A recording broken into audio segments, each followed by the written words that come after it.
Liberty City, known for its crime and its grime. Whether it's fall or the summertime, you can be sure your stay will be substantially less than fine. Let's turn the clock back to 1999. DMA Design, developers for Rockstar Games, have released 3 top-down shooters with heavy emphasis on driving, to moderate success. It's become abundantly clear that you can't just make the same game again. I mean, sure, you're able to iron out a lot of the kinks from the first game when making the second, but in doing so, revealed the creative ceiling that was stopping the franchise from evolving. You look to what everyone else on the market is doing, and you see games topping the sales charts all have one thing in common: they're all 3D. But it's not like you haven't thought about turning Grand Theft Auto 3D before. The PS1 and PC were simply lacking the strength necessary to pull it off. Sure, it can power the odd platformer or fighting game, but we're talking about the true modernization of the open world archetype. But with the PS2 less than a year away, the tools have just made themselves available. GTA was about to evolve. During the bulk of both 2000 and 2001, Rockstar Games, based in New York, and DMA Design in Edinburgh, worked tirelessly to convert the best parts of the previous Grand Theft Auto games into 3D. Originally, the Dreamcast was the console of choice for the title, though it became clear that the powerhouse of the PS2, both with its strong hardware and massive commercial success, was a much better fit. Aren't they glad that worked out the way it did? Before making that drastic change, however, the game was pitched to Microsoft as a possible exclusive for the upcoming Xbox console, but due to the violent nature of the game, as well as the previous titles admittedly not being what you would call a smash hit, they declined. What a different world we could have lived in if Xbox had tied that franchise down then and there. It might not have been for the best, but it would have at least been very interesting. But being on their lonesome, there was going to be little to no meddling in the vision Rockstar had for the game. They were going to revolutionize and practically invent the modern open world title. Games that are made even today are built with a skeleton resembling GTA 3. But was that all this game was? All bones but hardly any flesh? Was reinventing the wheel fundamentally the only thing Grand Theft Auto 3 did? I can tell you before we even start that Grand Theft Auto 3 deserves our respect, but a game's quality at face value and its effect on the industry are two distinctly different things, and I feel as if audiences allow them to blur together far too frequently. Let's pop in the disc and find out. Okay. Yeah, so before we get started, I should probably preface this review by saying that I am playing the definitive version of this game, and that will be the same for Vice City and San Andreas when I get to them. I'm familiar with the differences with the original releases and these ones, so I feel pretty confident I won't lob any criticisms towards the original that it doesn't deserve, because damn, there's some shit in this release that is far, far better in the original release, and I don't want any keyboard crusaders jumping the gun and blaming me for giving the game an undeserved hazing. With all that said, let's rob a bank. The game begins just outside a Liberty City bank, where our protagonist Claude and his partners in crime attempt to leave with a truckload of cash. Claude is shockingly betrayed by his girlfriend Catalina, as she shoots and leaves him for dead, or the cops, whichever comes first. Once arrested, the police transport is attacked by the cartel. The bridge to the rest of Liberty City is blown to hell, and Claude has no choice but to carpool with new friend 8-Ball and return to the inner Portland side of the city. Without much fanfare at all, we are thrown into the deep end underbelly of the streets. The first thing we learn how to do is drive, and the driving is pretty damn good. There's something to be said that even after 20 years of the franchise, the driving has remained pretty flawless the entire time. It isn't quite as realistic as GTA 5, and though I haven't played GTA 4 yet, I do hear the driving in that game is particularly impressive, at least physics-wise. But in 3, the slightly more arcade-like feel of the driving is still a whole lot of fun to work with. Getting used to how the traffic can get throughout the game, how people move, how aggressive they get, how often they'll turn without putting their blinkers on, it's all part of the experience to learn your way around the bustling city. Now, the definitive edition does have a map you can pull up and set waypoints with, but if you're an OG player unlike myself, you probably remember having to refer to the physical map packed in with the game. There is something kinda neat about how old games had their manuals almost be required reading. It's a novel concept from a bygone era, but still something that I can only imagine people getting ridiculously nostalgic over. The in-game map does streamline this a whole lot though, and while it does take away a lot of the guesswork over what roads to take to get where, I for the most part appreciate appreciate the addition. Once we get a handle on the auto part of this game's namesake, we can start to pick up these odd jobs from various crime figures around Portland, most of which will require us to improve our skills with the mechanics of the game, particularly driving and shooting. Missions in this game don't have the most variety. They can usually be put into one of two categories, either transport based or killing based, or if I'm being really nice and feel like adding a third, a mix of the two. The real magic of this game is the freedom to approach these missions in any way you like. As long as the goal is met, the game doesn't really care how you do it. The only problem with this design philosophy, however, is that this early in the franchise, there's not a whole lot of tools at your disposal to make your options abundant. GTA 3 almost leans on the illusion of freedom more than actually giving you it. It just seems like you can do anything. But when your mission is to kill person A, you've basically got only guns, bombs, and cars to do it with. This isn't to say you can't have fun with this still. I had plenty of moments where I'd try to get my car on the brink of exploding, only to send it flying towards my target like a makeshift missile launcher. It's really fun when you are rewarded for completing the mission in such a stupid way. Pretty much every mission will reward you with money, and once again, being this early into the franchise, there's practically nothing to use the money for. Well, except regular visits to ammunition. This gun store will be a regular visit for you every time you get low on ammo or die, resulting in all your weapons being confiscated. This is the only place to spend your money in-game, and if you aren't absolutely flaming dog shit at the game, you'll find that the money you get while playing only serves to see that imaginary number go up and up.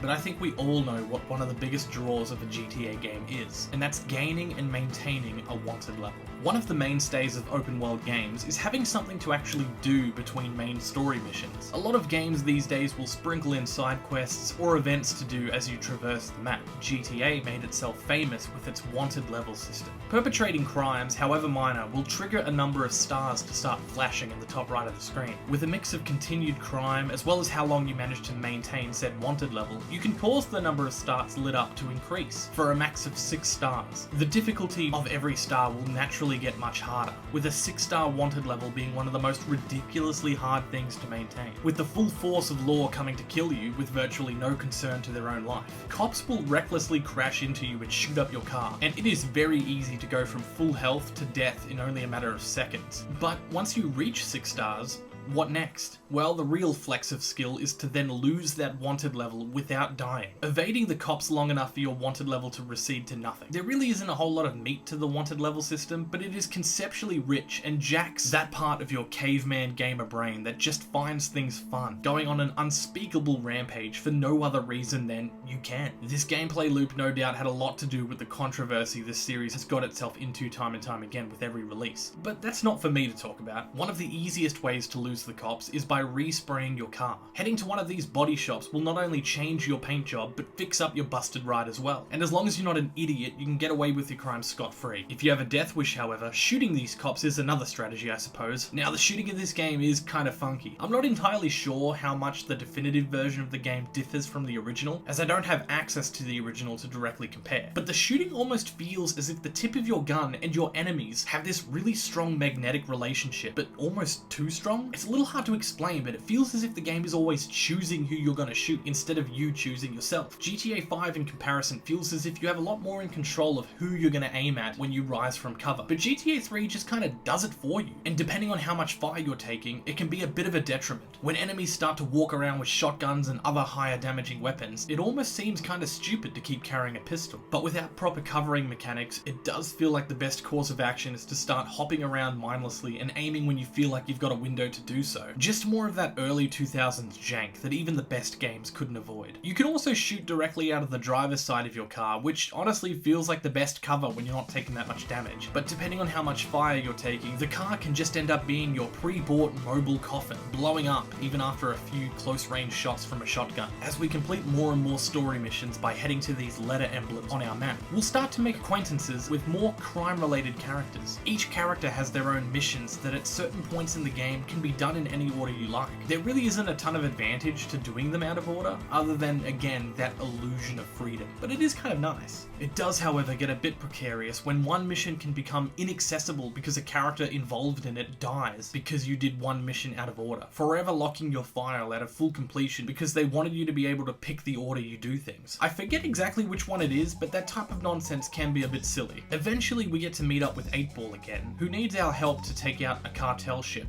This mission came across as absolute bullshit when I first played it, and I admit it took quite a bit more trial and error than I would have liked to figure it out, but a little bit of patience and ingenuity will almost always result in a satisfying triumph over a difficult mission. People are probably right when they say that Bomb the Base goes maybe a little too far, but it's still not quite what I think to be the hardest mission of the game. I'll get to that. Due to some slanderization from Maria, her husband, your boss, Salvatore Leone, organizes a car bomb trap for Claude as revenge. Luckily, Maria is nice enough to warn you of this, and you escape the mob's clutches and unlock the second landmass of Liberty City.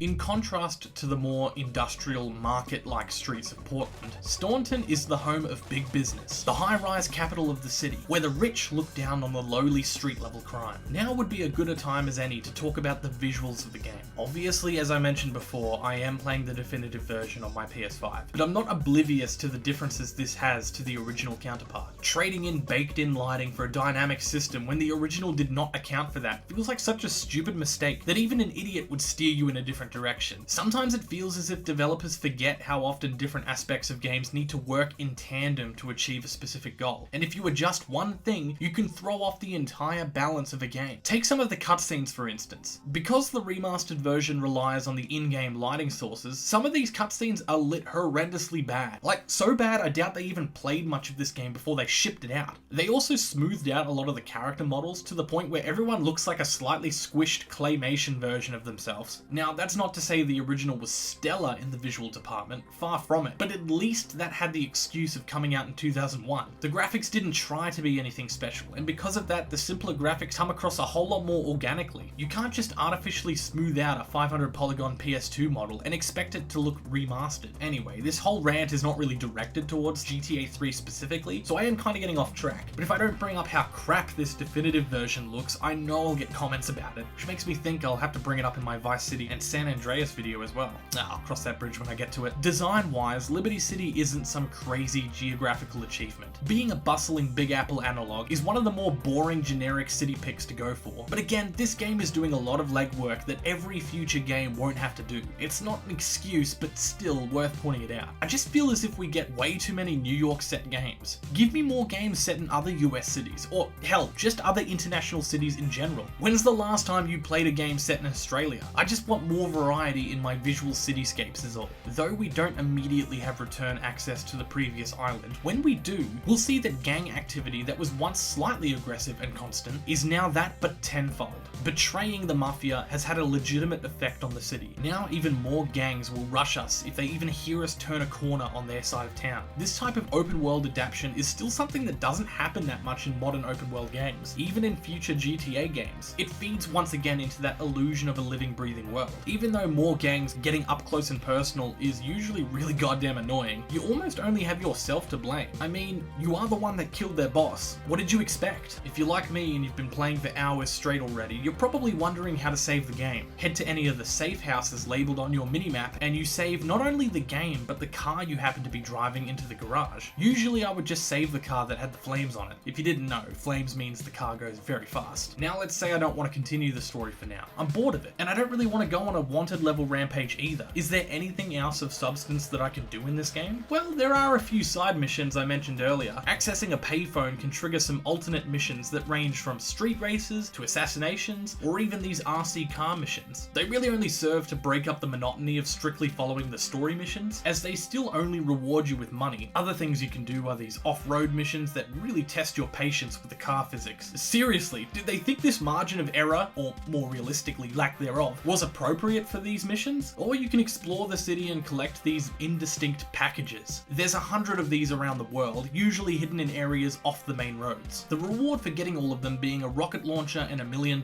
Don't get too excited though, remember how useless money is in this game? And there are other much easier ways to get the rocket launcher as well. I see a lot of this side content as one of the first examples of Korok Seed type gameplay. Now what the hell do I mean by that? Well, in Breath of the Wild, and by extension Tears of the Kingdom, you may be familiar with the Korok Seed collectible. There are 900 to 1,000 seeds to collect in each game respectively, a massive undertaking for someone wanting to complete the game 100%. But there is a key difference that Korok Seeds have compared to something like the gems in Crash or the stars in Mario. The game makes it instinctually clear that it does not expect you to collect them all. The rewards for collecting Korok Seeds usually caps out over 400 anyway, and the only thing you get for going the extra mile to collect them all is a giant golden piece of shit. The collectible is by its very nature not designed to be casually completed. You need to be a committed gamer to get them all. Now, the 100 packages in GTA 3 is obviously a far cry to the 1,000 seeds in Zelda, but I think the comparison still stands. The game would prefer to remain uncompleted, almost adding to the feeling of a living city. Once you complete everything the world has to offer, the emptiness the city has been hiding from you will become glaringly obvious. So, to avoid this, they weave a bunch of tedious bullshit side quests to make it so there always seems like there's stuff to do, and you'll inevitably move on from this game leaving it uncompleted. I will admit, the illusion still works even if you know about it all, and it's a practice that still to this day hasn't stopped in each following entry to the franchise. The main story will always give you a pretty rounded experience, with the side quests only there if you just need a little more GTA content. But would I recommend completing it 100%? Not really.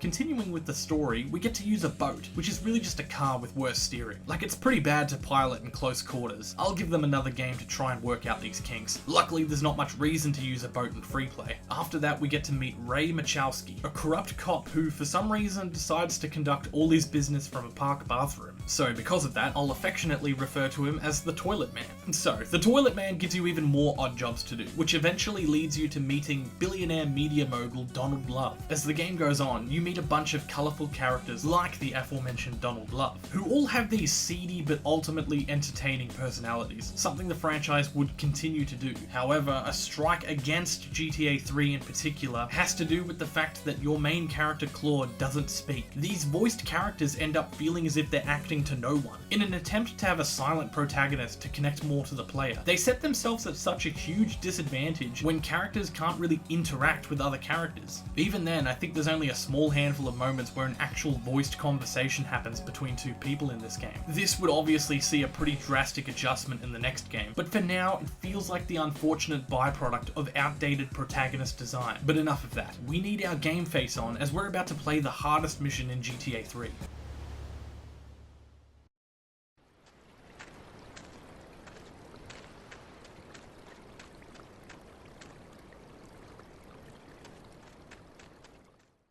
Well, moving on.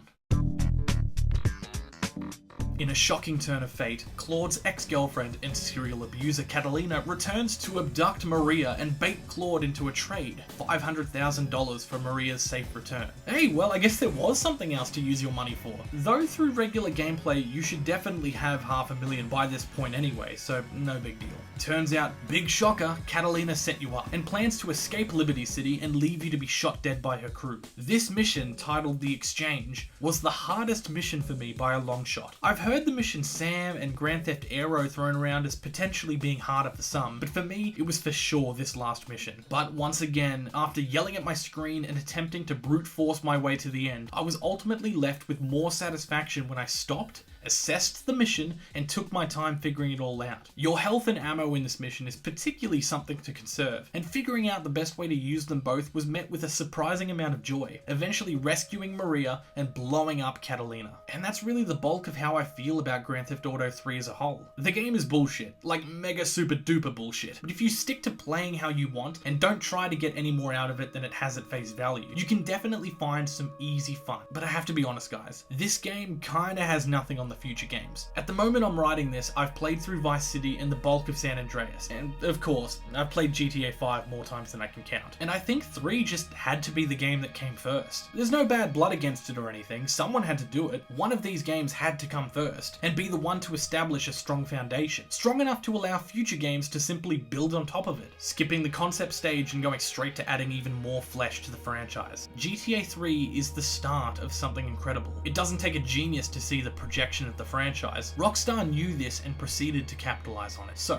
Does GTA 3 deserve our respect? For sure, absolutely. Every open world game made in this day and age owes its existence to the DNA of this game. But does it deserve to be heralded as one of the best games of all time today? Not really. At the time, sure. And don't get me wrong, I had a lot of fun with it, but it does still have a long way to go. Its carryover for some of the outdated pre-2000 game design does hold it back from reaching a heightened state. But I think Rockstar not only knew this, but welcomed it, as peak GTA would take a lot more fiddling to get right. But right now, with Maria safe and sound, we can finally go... Did he just kill Maria?